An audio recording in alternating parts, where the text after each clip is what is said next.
პირველ რიგში დღევანდელი დღე მინდა მიულოცო თითოეულ პოლიციელს, თითოეულ მეხანძრემაშვილს, შენაგან სამინისტროს თითოეულ თანამშრომელს, პოლიციელი გმირია, მეხანძრემაშვილი გმირია და რა თქმა უნდა, ჩვენი მოვალეობა, რომ განსაკუთრებული პატივი ვცეთ თითოეული მათგანის შრომას, თითოეული მათგანის გმირობას და კიდევ ერთხელ მინდა მიულოცო შინაგან საქმეთა მინისტრს ვახტანგ გომელაურს, თითოეულ პოლიციელს, შინაგან საქმეთა სამინისტროს თითოეულ თანამშრომელს ეს დღე. ბატონო, პრეზიდენტი ბოდიში ნანუხა, ბოდიში პრეზიდენტი რატომ არ მოიწვია დღევანდელ ღონისძიებაზე, როდესაც ყოველ წელს ესწრება ხოლმე ის მსგავსი ტიპის ღონისძიებებს.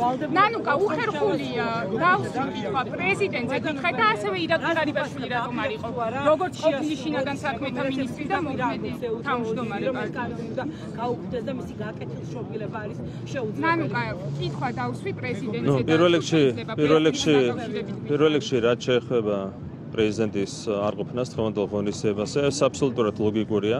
იმ პირობებში, როდესაც მაგალითად მან შეიწყალა ერთ-ერთი პატიმარი, რომელმაც მოლოტოვის კოქტეილი ესროლა პოლიციას, სცადა პოლიციელი სოცხლად დაწვა, რა თქმა უნდა, მას არავითარი მორალური უფლება არ ჰქონდა დღევანდელ დღეს ყოფილიყო აქ. აქედან გამომდინარე, არა ეს ამას მე არ წყვეტ. ეს არის შინაგან საქმეთა სამინისტროს ღონისძიება, მაგრამ აბსოლუტურად ალოგიკური იქნებოდა ამ ღონისძიებაზე იმ ადამიანის დასრება, რომელმაც შეიწყალა კონკრეტული პატიმარი, რომელიც შეგახსენებთ, ცდილობდა ერთ-ერთი პოლიციელი სოცხლად დაწვას. ამის გარდა გახსოვთ მისი განცხადებები გასული კვირების განმავლობაში პოლიციასთან მიმართებით. ეს ხო აბსოლუტურად შეურაცხყოფელი განცხადებები, აქედან გამომდინარე დღეს არაფერი ესექმებოდა ბუნებრივია სალომე ზურაბიშვილს ამ ღონისძიებას. და ირაკლი ღარიბაშვილი ნეუჩები რატომ არ იყო? ევროკავშირის ელჩი ვერ დავინახეთ, არც ამერიკის ელჩი არ იყო.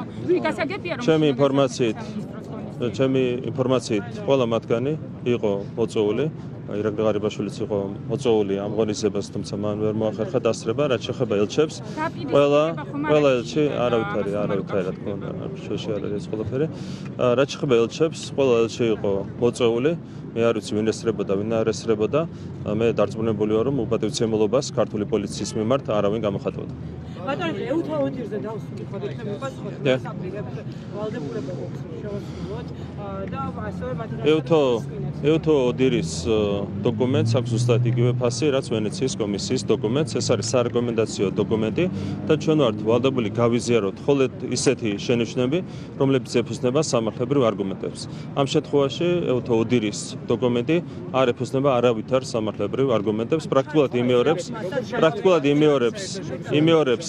იმეორებს ვენეციის კომისიის დასკვნას, რომლის მიხედვითაც გამჭვირვალობა არის ცუდი.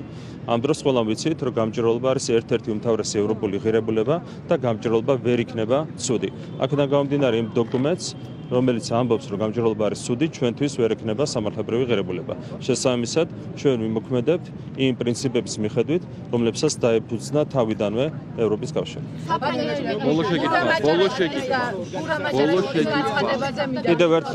კიდევ ერთხელ მე შემიძლია ნებისმიერი დიპლომატი, ნებისმიერი საერთაშორისო ორგანიზაციის წარმომადგენელი შემიძლია კიდევ ერთხელ მოვიწვიო საჯარო დისკუსიაზე ამ კანონპროექტთან დაკავშირებით. თქვენ იცით, რომ ყველა გაურბის, აბსოლუტურად ყველა გაურბის ასეთ საჯარო დისკუსიას, გამომდინარე იქიდან, რომ არ არსებობს უბრალოდ არგუმენტები გამჭვირვალობის წინააღმდეგ.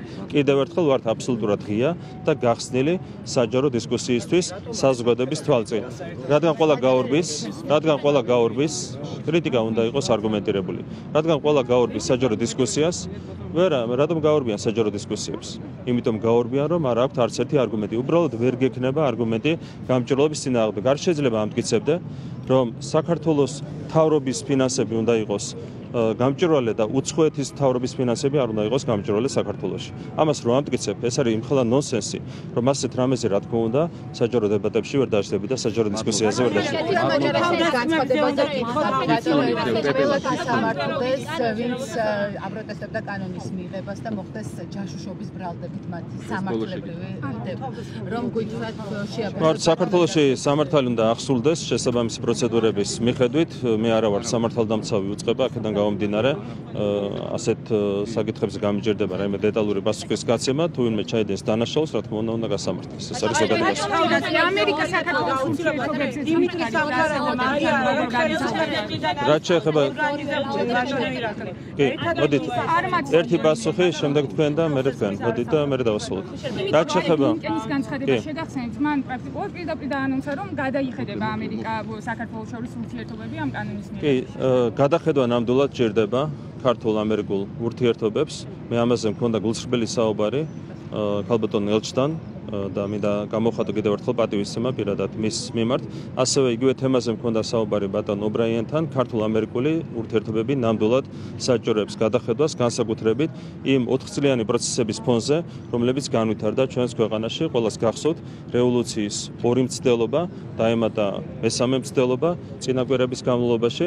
ეს ყველაფერი, რა თქმა უნდა, მიანიშნებს იმაზე, რომ ქართულ-ამერიკული ურთიერთობები საჭიროებს გადახედვას. რა თქმა უნდა, ეს არის ქართველი ხალხის ინტერესებში, ეს არის ამერიკელი ხალხის ინტერესებში, რომ გაჯანსაღდეს ურთიერთობები საქართველოსა და ამერიკის შეერთებულ შტატებს შორის. ჩვენ ვართ მოწვეული იყო ამერიკის ელჩი დღევანდელ ღონისძიებაზე. ევროკავშირის ელჩიც იყო მოწვეული. მე არ ვიცი მოვიდნენ თუ არ მოვიდნენ, ეს არ ვიცი, შეიძლება ბატონმა მინისტრმა იცოდეს. მე არ ვიცი რატომ იყო რევოლუციის ორი მცდელობა 2021 წლებში, შემდეგ 2022 წელს არ ვიცი რატომ იყო ასეთი მცდელობები. ფაქტია, რომ წინა ელჩმა ძალიან ბევრი რამ გააფუჭდა იმ წლების განმავლობაში, ამას სჭირდება გამოსწორება.